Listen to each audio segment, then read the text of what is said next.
الحمدللہ رب العالمین والصلاة والسلام علی سیدنا محمد خاتم النبیین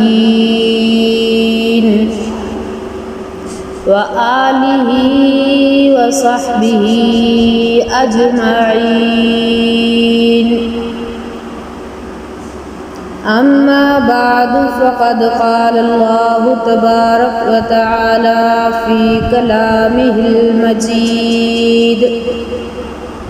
والفرقان الحمید فاعوذ باللہ من الشیطان الرجیم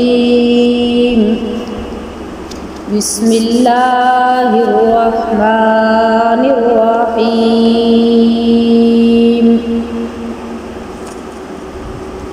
وَلَقَدْ يَسَّرْنَا الْقُرْآنَ لِلذِّكْرِ فَهَلْ مِن مُّدَّكِرٍ صدق اللہ مولانا العظیم وبلغنا رسوله النبي الكريم ونحن على ذلك لمن الشاهدين والشاكرين والحمد لله رب العالمين.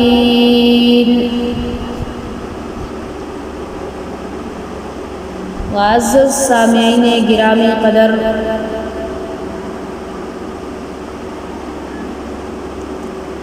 سبق نمبر 2 وحی، کشف اور الہام کے بارے میں پہلے سبق میں ہم نے قرآن کے متعلق کچھ اہم تعارف پڑھا ہے اور وحی نازل ہونے کے طریقے بھی پڑھ چکے ہیں. اس سبق میں ہم وحی، کشف اور الہام کے بارے میں پڑھیں گے. اللہ رب العزت سے دعا ہے کہ اللہ تعالی مجھے صحیح حق بیان کرنے کی توفیق عطا فرمائے.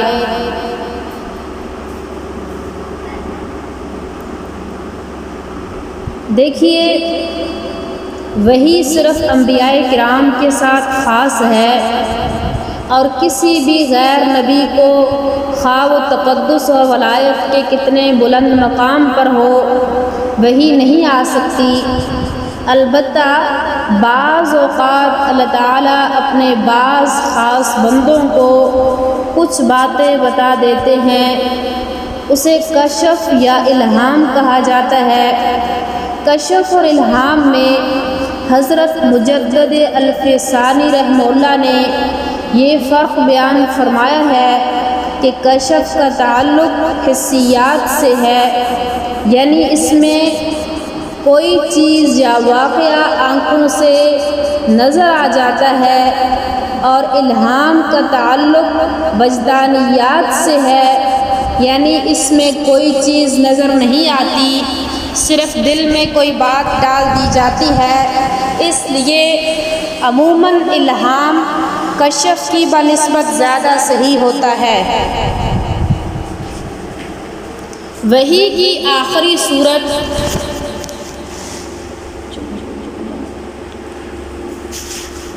یعنی نفس فی الروح بظاہر الہام سے بہت قریب ہے، کیونکہ دونوں کی حقیقت یہی ہے کہ دل میں کسی بات کا القاء کر دیا جاتا ہے، لیکن دونوں میں حقیقت کے اعتبار سے یہ فرق ہے کہ وحی میں جو صرف نبی کو ہوتی ہے، ساتھ ساتھ یہ علم بھی ہو جاتا ہے کہ یہ بات کس نے دل میں ڈالی ہے. چنانچہ حاکم رحمہ اللہ کی مذکورہ روایت میں نبی کریم صلی اللہ علیہ وسلم نے صراحتاً بتا دیا کہ روح القدس نے میرے دل میں یہ بات ڈالی ہے، لیکن الہام میں ڈالنے والے کی تعیین نہیں ہوتی، بس یہ محسوس ہوتا ہے کہ دل میں کوئی ایسی بات آ گئی ہے جو پہلے نہیں تھی۔ اسی بنا پر انبیاء علیہم السلام کی وحی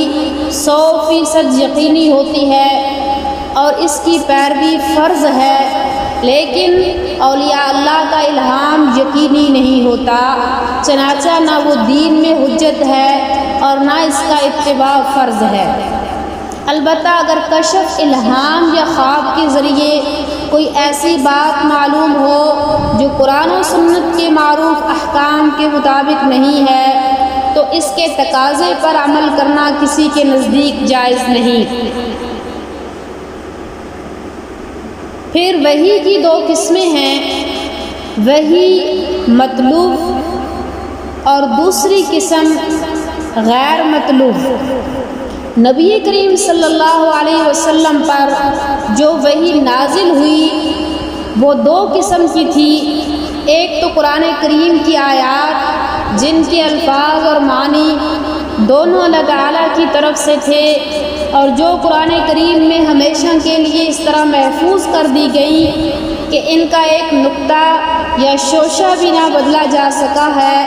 اور نہ بدلا جا سکتا ہے۔ اس وحی کو علماء کرام کی اصطلاح میں وحی مطلوب کہا جاتا ہے، یعنی وہ وحی جس کی تلاوت کی جاتی ہے۔ دوسری قسم اس وحی کی ہے جو قرآن کریم کا جز نہیں بنی، لیکن اس کے ذریعے آپ صلی اللہ علیہ وسلم کو بہت سے احکام عطا فرمائے گئے ہیں۔ اس وحی کو وحی غیر مطلوب کہتے ہیں، یعنی وہ وحی جس کی تلاوت نہیں کی جاتی۔ عموماً وحی مطلوب یعنی قرآن کریم میں اسلام کے اصولی عقائد اور بنیادی تعلیمات کی تشریح پر اکتفا کیا گیا ہے۔ ان تعلیمات کی تفصیل اور جزوی مسائل زیادہ تر وحی غیر مطلوب کے ذریعے عطا فرمائے گئے ہیں۔ یہ وحی غیر مطلوب صحیح احادیث کی شکل میں محفوظ ہے اور اس میں عموماً صرف مضامین وحی کے ذریعے آپ صلی اللہ علیہ وسلم پر نازل کیے گئے ہیں۔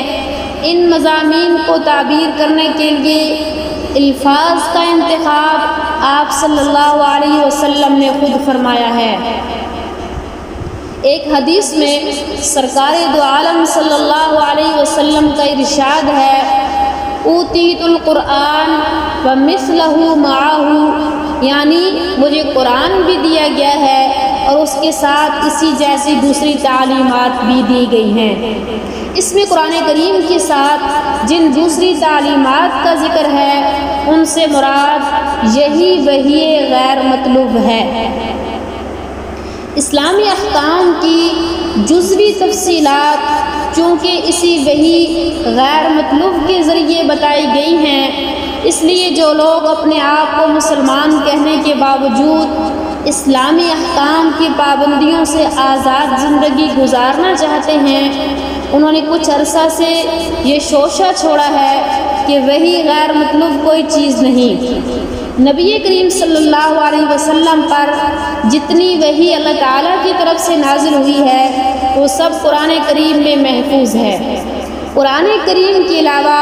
جو احکام آپ صلی اللہ علیہ وسلم نے دیے وہ ایک سربراہ مملکت کی حیثیت سے دیے جو صرف اس زمانے کے مسلمانوں کے لیے واجب العمل تھے۔ آج ان پر عمل کرنا ضروری نہیں، لیکن یہ خیال بالکل غلط اور باطل ہے۔ خود قرآن کریم کی متعدد آیات سے معلوم ہوتا ہے کہ وحی الہی صرف قرآن کریم میں منحصر نہیں بلکہ آیات قرآنی کے علاوہ بھی آپ صلی اللہ علیہ وسلم کو بہت سی باتیں بذریعہ وحی بتائی گئی تھیں۔ اس بات کی تائید میں چند قرآنی دلائل ملاحظہ ہوں۔ دیکھیے، وَمَا جَعَلْنَا الْقِبْلَةَ الَّتِي كُنْتَ عَلَيْهَا إِلَّا لِنَعْلَمَ مَن يَتَّبِعُ الرَّسُولَ مِمَّن يَنقَلِبُ عَلَىٰ عَقِبَيْهِ، اور جس قبلے پر آپ پہلے کے کاربند تھے اسے ہم نے کسی اور وجہ سے نہیں بلکہ صرف یہ دیکھنے کے لیے مقرر کیا تھا کہ کون رسول کا حکم مانتا ہے اور کون الٹے پاؤں پھر جاتا ہے۔ ہر مسلمان جانتا ہے کہ نبی کریم صلی اللہ علیہ وسلم مدینہ طیبہ میں ایک عرصہ تک بیت المقدس کی طرف رخ کر کے نماز پڑھتے رہے ہیں۔ اس کے بعد جب دوبارہ بیت اللہ کی طرف رخ کرنے کا حکم ہوا تو یہ آیت نازل ہوئی، جس کا خلاصہ یہ ہے کہ ہم نے بیت المقدس کی طرف منہ کرنے کا حکم صرف اس لیے دیا تھا تاکہ یہ بات واضح ہو جائے کہ کون اس حکم کی تعمیل کرتا ہے اور کون انکار کرتا ہے۔ یہاں قابل غور بات یہ ہے کہ اس آیت میں بیت المقدس کی طرف رخ کرنے کے حکم کو اللہ جل جلالہ نے اپنی جانب منسوب فرمایا ہے، جس کا مطلب یہ ہے کہ یہ حکم بھی ہم نے ہی دیا تھا۔ اب قرآن کریم کو الحمد سے لے کر والناس تک پڑھ جائیے، اس میں کہیں یہ حکم نہیں ملے گا کہ بیت المقدس کی طرف رخ کر کے نماز پڑھو۔ اس سے صاف ظاہر ہے کہ یہ حکم اللہ تعالیٰ نے کسی ایسی وحی کے ذریعے دیا تھا جو قرآن کریم میں کہیں مذکور نہیں، اور اسی کا نام وحی غیر مطلوب ہے۔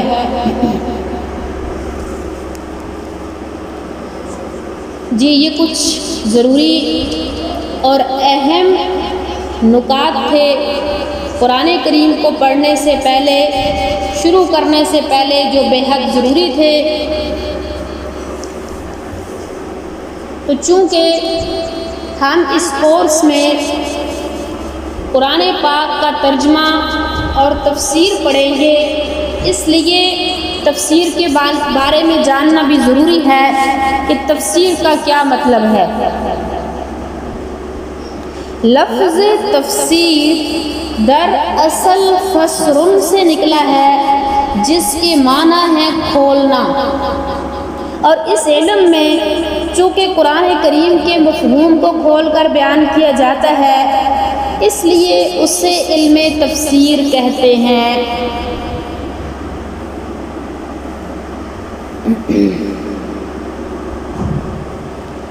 اور اصطلاحاً اس کی تعریف کچھ اس طرح ہے: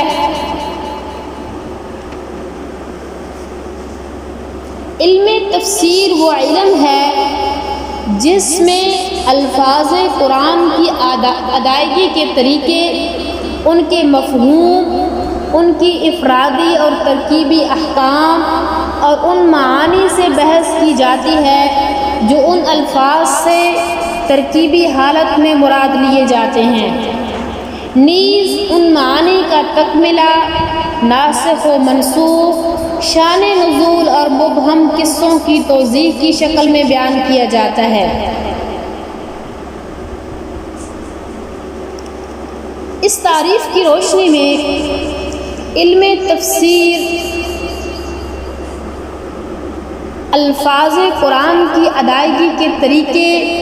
یعنی الفاظ قرآن کو کس کس طریقے سے پڑھا جا سکتا ہے، اسی کی توضیح کے لیے قدیم عربی مفسرین اپنی تفسیروں میں ہر آیت کے ساتھ اس کی قرأتیں بھی تفصیل سے واضح کرتے تھے، اور اس مقصد کے لیے ایک مستقل علم قرأت کے نام سے بھی موجود ہے۔ الفاظ قرآن کے مفہوم یعنی ان کے لغوی معنی، اس کام کے لیے علم لغت سے پوری طرح باخبر ہونا ضروری ہے، اور اسی بنا پر تفسیر کی کتابوں میں علماء لغت کے حوالے اور عربی ادب کے شواہد بکثرت ملتے ہیں۔ الفاظ کے انفرادی احکام یعنی ہر لفظ کے بارے میں یہ معلوم ہونا، اس کا مادہ کیا ہے، یہ موجودہ صورت میں کس طرح آیا ہے، اس کا وزن کیا ہے، اور اس وزن کے معانی و خواص کیا ہیں، ان باتوں کے لیے علم صرف کی ضرورت پڑتی ہے۔ اسی طرح الفاظ کے ترکیبی احکام یعنی ہر لفظ کے بارے میں یہ معلوم ہونا کہ وہ دوسرے الفاظ کے ساتھ مل کر کیا معنی دے رہا ہے، اس کی نحوی ترکیب کیا ہے، اس پر موجودہ حرکات کیوں آئی ہیں اور کن معانی پر دلالت کر رہی ہیں، اس کام کے لیے علم نحو اور علم معانی سے مدد لی جاتی ہے۔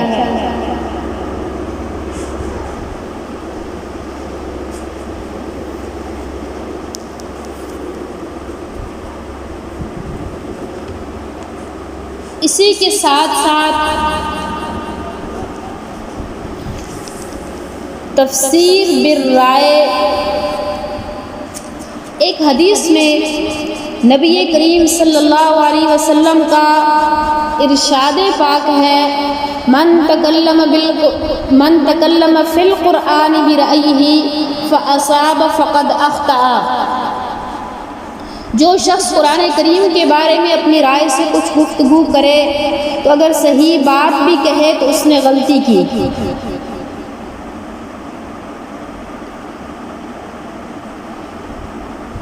علامہ ماوردی رحمہ اللہ فرماتے ہیں کہ بعض غلو پسند لوگوں نے اس حدیث سے یہ مطلب سمجھا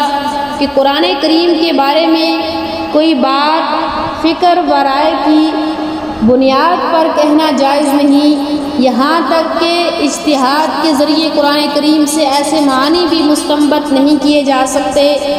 جو اصول شرعیہ کے مطابق ہوں، لیکن یہ خیال درست نہیں، کیونکہ خود قرآن کریم نے تدبر اور استنباط کو جا بجا مستحسن قرار دیا ہے، اور اگر فکر و تدبر پر بالکل پابندی لگا دی جائے تو قرآن و سنت سے شرعی احکام و قوانین مستنبط کرنے کا دروازہ ہی سرے سے بند ہو جائے گا۔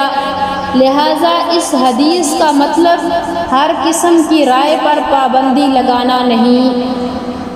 چنانچہ اس بات پر جمہور علماء متفق ہیں کہ خود قرآن و سنت کے دوسرے دلائل کی روشنی میں اس حدیث کا منشا یہ ہرگز نہیں ہے کہ قرآن کریم کے معاملے میں غور و فکر اور عقل و رائے کو بالکل استعمال نہیں کیا جا سکتا، بلکہ اس کا اصل منشا یہ ہے کہ قرآن کریم کی تفسیر کے لیے جو اصول اجماعی طور پر مسلم اور طے شدہ ہیں ان کو نظر انداز کر کے جو تفسیر محض رائے کی بنیاد پر کی جائے گی وہ ناجائز ہوگی، اور اگر اس طرح تفسیر کے معاملے میں دخل دے کر کوئی شخص اتفاقاً کسی صحیح نتیجے پر بھی پہنچ جائے تو وہ خطا کار ہے، کیونکہ اس نے راستہ غلط اختیار کیا۔ اب اصول تفسیر کو نظر انداز کرنے کی بہت سی صورتیں ہو سکتی ہیں، مثلا جو شخص تفسیر قرآن کے بارے میں گفتگو کرنے کی اہلیت نہیں رکھتا وہ محض اپنی رائے کے بل بوتے پر تفسیر شروع کر دے۔ اسی طرح کسی آیت کی کوئی تفسیر صراحتاً نبی کریم صلی اللہ علیہ وسلم یا صحابہ و تابعین سے ثابت ہو اور وہ اسے نظر انداز کر کے محض اپنی عقل سے کوئی معنی بیان کرنے لگے۔ اسی طرح جن آیات میں صحابہ و تابعین سے کوئی صریح تفسیر منقول نہیں ان میں لغت اور زبان و ادب کے اصولوں کو پامال کر کے کوئی تشریح بیان کرے، قرآن و سنت سے براہ راست احکام و قوانین مستنبط کرنے کے لیے اجتہاد کی اہلیت نہ رکھتا ہو اور پھر اجتہاد شروع کر دے۔ قرآن کریم کی متشابہ آیات جن کے بارے میں قرآن نے خود کہہ دیا ہے کہ ان کی 100% صحیح مراد سوائے اللہ کے کوئی نہیں جانتا، ان کی جزم و وثوق کے ساتھ کوئی تفسیر بیان کرے اور اس پر مصر ہو۔ اسی طرح قرآن کریم کی ایسی تفسیر بیان کرے جس سے اسلام کے دوسرے اجماعی طور پر مسلم اور طے شدہ عقائد یا احکام مجروح ہوتے ہوں۔ تفسیر کے معاملے میں جہاں عقل و فکر کا استعمال جائز ہے وہاں کسی قطعی دلیل کے بغیر اپنی ذاتی رائے کو یقینی طور پر درست اور دوسرے مجتہدین کی آراء کو یقینی طور سے باطل قرار دے، یہ تمام صورتیں اس تفسیر بالرائے کی ہیں جن سے مذکورہ بالا حدیث میں منع کیا گیا ہے۔ چنانچہ ایک دوسری حدیث میں ان تمام صورتوں کو اس مختصر جملے میں سمیٹ دیا گیا ہے من قال فی القرآن بغیر علم فلیتبوأ مقعدہ من النار، جو شخص قرآن کریم کے معاملے میں علم کے بغیر کوئی بات کہے تو وہ اپنا ٹھکانہ جہنم میں بنا لے۔ استغفر اللہ۔ البتہ تفسیر کے اصولوں اور اسلام کے اجماعی طور پر طے شدہ ضوابط کی پابندی کرتے ہوئے اگر تفسیر میں کسی ایسی رائے کا اظہار کیا جائے جو قرآن و سنت کے خلاف نہ ہو تو وہ اس حدیث کی وعید میں داخل نہیں۔ البتہ اس قسم کا اظہار رائے بھی قرآن و سنت کے وسیع و عمیق علم اور اسلامی علوم میں مہارت کے بغیر ممکن نہیں، اور علماء نے اس کے لیے بھی کچھ کارآمد اصول مقرر فرمائے ہیں جو اصول فقہ اور اصول تفسیر میں تفصیل سے بیان ہوئے ہیں، اور ان کا ایک نہایت مفید خلاصہ علامہ بدر الدین زرکشی رحمہ اللہ نے اپنی کتاب البرہان فی علوم القرآن کی 9 نمبر 41 میں بالخصوص اقسام التفسیر کے زیر عنوان بیان فرمایا ہے۔ یہ پوری بحث نہایت قابل قدر ہے، لیکن چونکہ عربی زبان و علوم کی مہارت کے بغیر اس سے فائدہ نہیں اٹھایا جا سکتا، اس لیے یہاں اس کا ترجمہ کرنا بے فائدہ ہے۔ جو عربی دان حضرات چاہیں وہ خود بھی اس کتاب کو لے کر پڑھ سکتے ہیں۔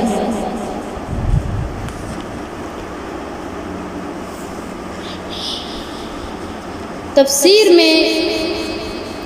گمراہی کے کچھ اسباب ہیں۔ علم تفسیر جہاں ایک انتہائی شرف و سعادت کی چیز ہے، وہاں اس نازک وادی میں قدم رکھنا بے حد خطرناک بھی ہے، کیونکہ اگر انسان کسی آیت کی غلط تشریح کر بیٹھے اس کا یہ مطلب ہے کہ اللہ تعالیٰ کی طرف ایک ایسی بات منسوب کر رہا ہے جو اللہ تعالیٰ نے کہی نہیں، اور ظاہر ہے اس سے بڑی گمراہی کیا ہو سکتی ہے۔ جن لوگوں نے ضروری شرائط پوری کیے بغیر قرآن کریم کی تفسیر میں دخل اندازی کی ہے، وہ کافی محنت خرچ کرنے کے باوجود اس بدترین گمراہی میں مبتلا ہو گئے ہیں۔ اس لیے یہاں ایک نظر ان اسباب پر بھی ہونی چاہیے جو انسان کو تفسیر قرآن کے معاملے میں گمراہی کی طرف لے جاتے ہیں، جن میں سب سے پہلا سبب نااہلیت ہے۔ تفسیر قرآن میں گمراہی کا سب سے پہلا اور سب سے خطرناک سبب یہ ہے کہ انسان اپنی اہلیت و صلاحیت کو دیکھے بغیر قرآن کریم کے معاملے میں رائے زنی شروع کر دے۔ خاص طور سے ہمارے زمانے میں گمراہی کے سبب نے بڑی قیامت ڈھائی ہے۔ یہ غلط فہمی عام ہوتی جا رہی ہے کہ صرف عربی زبان پڑھ لینے کے بعد انسان قرآن مجید کا عالم ہو جاتا ہے اور اس کے بعد جس طرح سمجھ میں آئے قرآن کریم کی تفسیر کر سکتا ہے۔ حالانکہ سوچنے کی بات یہ ہے کہ دنیا کا کوئی بھی علم و فن ایسا نہیں جس میں محض زبان دانی کے پر مہارت حاصل ہو سکتی ہو۔ آج تک کبھی کسی ذی ہوش نے انگریزی زبان پر مکمل عبور رکھنے کے باوجود یہ دعویٰ نہیں کیا ہوگا کہ وہ ڈاکٹر ہو گیا ہے اور میڈیکل سائنس کی کتابیں پڑھ کر دنیا پر مشق ستم کر سکتا ہے۔ اسی طرح کوئی شخص محض انجینئرنگ کتابوں کا مطالعہ کر کے انجینئر بننے کا دعویٰ نہیں کر سکتا اور نہ قانون کی اعلیٰ کتابیں دیکھ کر ماہر قانون کہلا سکتا ہے۔ اور اگر کوئی شخص ایسا دعویٰ کرے تو یقیناً ساری دنیا اسے احمق اور بیوقوف کہے گی، اس لیے کہ ہر شخص جانتا ہے کہ یہ تمام علوم و فنون محض زبان دانی اور نجی مطالعہ سے حاصل نہیں ہوتے،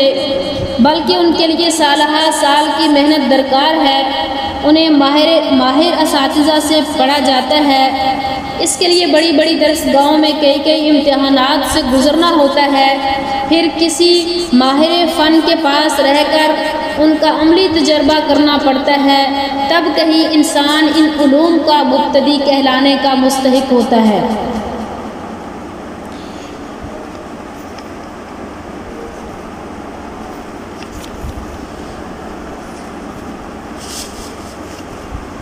اور دوسرا سبب قرآن کریم کو اپنے نظریات کے تابع بنانا۔ تفسیر قرآن کے سلسلے میں دوسری عظیم گمراہی یہ ہے کہ انسان اپنے ذہن میں پہلے سے کچھ نظریات متعین کر لے اور پھر قرآن کریم کو ان نظریات کے تابع بنانے کی فکر کرے، جیسا کہ علامہ ابن تیمیہ نے نشاندہی فرمائی ہے۔ قدیم زمانے سے باطل فرقوں، ظاہر پرستوں اور اپنے وقت کے فلسفے سے مرعوب لوگوں نے تفسیر قرآن میں یہی گمراہ کن طریقے اختیار کیے ہیں اور الفاظ قرآنی کو توڑ موڑ کر اپنے نظریات کے مطابق بنانے کی کوشش کی ہے۔ حالانکہ یہ طرز عمل دنیا کے کسی بھی معاملے میں حق و انصاف کے مطابق نہیں ہے۔ خاص طور سے قرآن کریم کے بارے میں یہ طریقہ کار اختیار کرنا اتنا بڑا ظلم ہے کہ اس کے برابر کوئی ظلم نہیں ہو سکتا۔ قرآن کریم نے جگہ جگہ اپنے آپ کو ہدایت کی کتاب قرار دیا ہے۔ ہدایت کے معنی یہ ہے کہ جس شخص کو منزل کا راستہ معلوم نہ ہو اسے راستہ دکھلانا۔ لہٰذا قرآن کریم سے ہدایت حاصل کرنے کے لیے ناگزیر ہے کہ انسان اپنے آپ کو اس شخص کی طرح خالی الذہن رکھے جسے اپنی منزل کا پتہ معلوم نہ ہو۔ اس کے بعد دل میں یہ اعتقاد پیدا کرے کہ قرآن کریم جو راستہ بتائے گا وہی میرے لیے صلاح و فلاح کا موجب ہوگا، خواہ اسے میری محدود عقل قبول کرے یا نہ کرے۔ اگر میری عقل ایسی ہی قابل اعتماد تھی کہ میں اس کے زور پر سب کچھ معلوم کر سکتی تھی تو پھر قرآن کریم کی طرف رجوع کرنے کی ضرورت ہی کیا تھی۔ اس اعتقاد کے ساتھ جب انسان قرآن کریم کی طرف رجوع کرے گا اور ان آداب و شرائط کو ملحوظ رکھے گا جو قرآن کریم سے ہدایت حاصل کرنے کے لیے ضروری ہیں تو اسے بلا شبہ ہدایت حاصل ہوگی اور وہ منزل مراد کو پا لے گا۔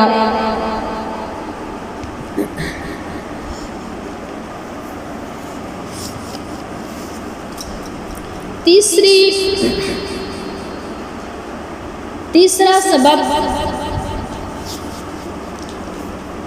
تفسیر قرآن کے سلسلے میں تیسری گمراہی یہ ہے انسان اپنے وقت کے فلسفیانہ اور عقلی نظریات سے ذہنی طور پر مرعوب ہو کر قرآن کریم کی طرف رجوع کرے اور تفسیر قرآن کے معاملے میں ان نظریات کو حق و باطل کا معیار قرار دے دے۔ یہ گمراہی دراصل دوسری گمراہی کے ذیل میں خود بخود آ جاتی ہے، لیکن چونکہ ہمارے زمانے میں مغربی افکار سے مرعوبیت نے خاص طور سے بڑی قیامت ڈھائی ہے، اس لیے یہاں اس گمراہی کو مستقل طور سے ذکر کیا جا رہا ہے۔ تاریخ اسلام کے ہر دور میں ایسے افراد کی ایک جماعت موجود رہی ہے جو قرآن و سنت کے علوم میں پختگی پیدا کیے بغیر اپنے زمانے کے فلسفے کی طرف متوجہ ہوئے اور وہ فلسفہ ان کے ذہنوں پر اس بری طرح مسلط ہو گیا کہ وہ اس کے بنائے ہوئے فکر و نظر کے دائروں سے باہر نکلنے کی صلاحیت سے ہی محروم ہو گئے ہیں۔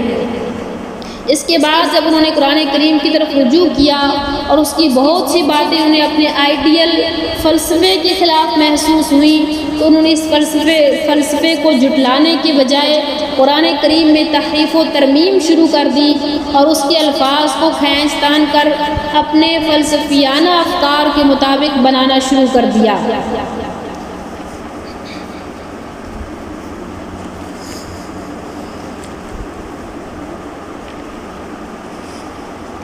اسی طرح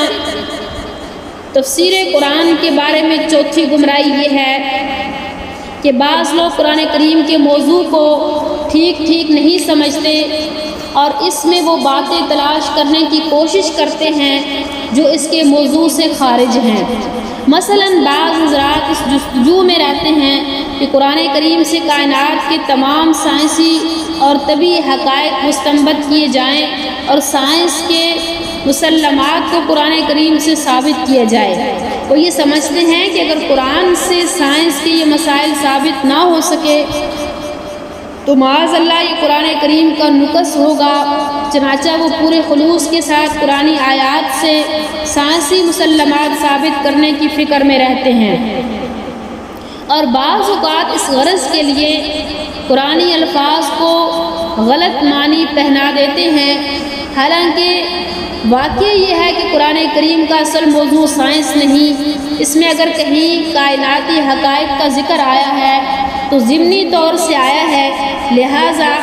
اگر اس میں کہیں کوئی سائنٹیفک حقیقت واضح طور سے مل جائے اس پر تو بلا شبہ ایمان رکھنا چاہیے، لیکن سائنس کا کوئی مسئلہ پہلے سے ذہن میں رکھ کر قرآن کریم سے اسے زبردستی نکالنے کی کوشش ایسی ہی ہے جیسے کوئی شخص طب کی کتاب میں قانون کے مسائل تلاش کرنے لگے۔ قرآن کریم نے اپنا موضوع اور مقصد نزول مبہم نہیں چھوڑا، بلکہ 20 آیات میں یہ واضح کر دیا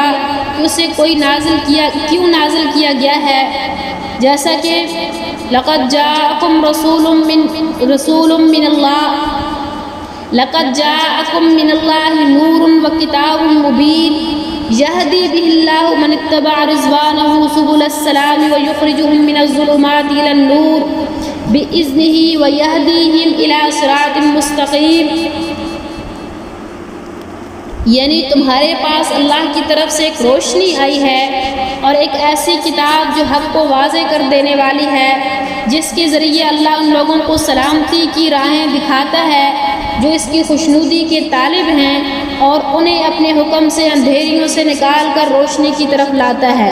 اور انہیں سیدھے راستے کی ہدایت عطا فرماتا ہے۔ اسی طرح دوسرے مقام پر فرمایا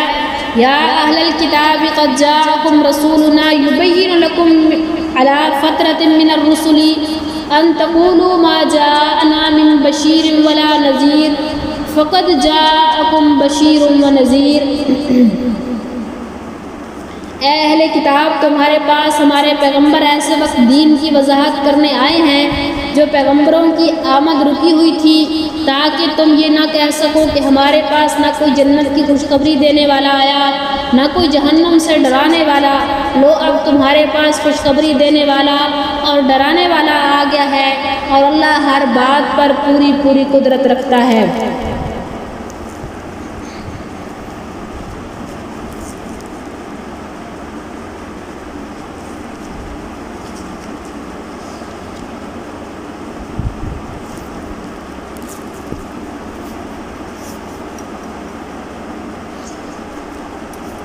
یہ ہمارا دوسرا سبق تھا جس میں ہم نے کچھ اور مزید قرآن کے بارے میں پڑھا۔ اس کے بعد انشاءاللہ العزیز ہم قرآنی اصطلاحات کے بارے میں پڑھیں گے اور پھر قرآن پاک کا ترجمہ سورۃ الفاتحہ سے شروع ہوگا۔ اللہ رب العزت سے دعا ہے کہ اللہ رب العزت ہم سب کو قرآن پاک کا سچا پکا عاشق بنائے، قرآن کریم سے محبت کرنے کی توفیق عطا فرمائے، قرآن کو صحیح سمجھنے اور دوسروں تک پہنچانے کی توفیق عطا فرمائے، اور ہمارے لیے اس کو ذریعہ نجات بنائے۔ اللہ رب العزت سے دعا ہے کہ اللہ تعالی ہم سب کو اس پر عمل کرنے کی توفیق عطا فرمائے اور ہماری زندگیوں کو اس سے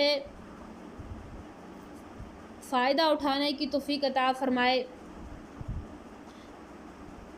وآخر دعوانا ان الحمد للہ رب العالمین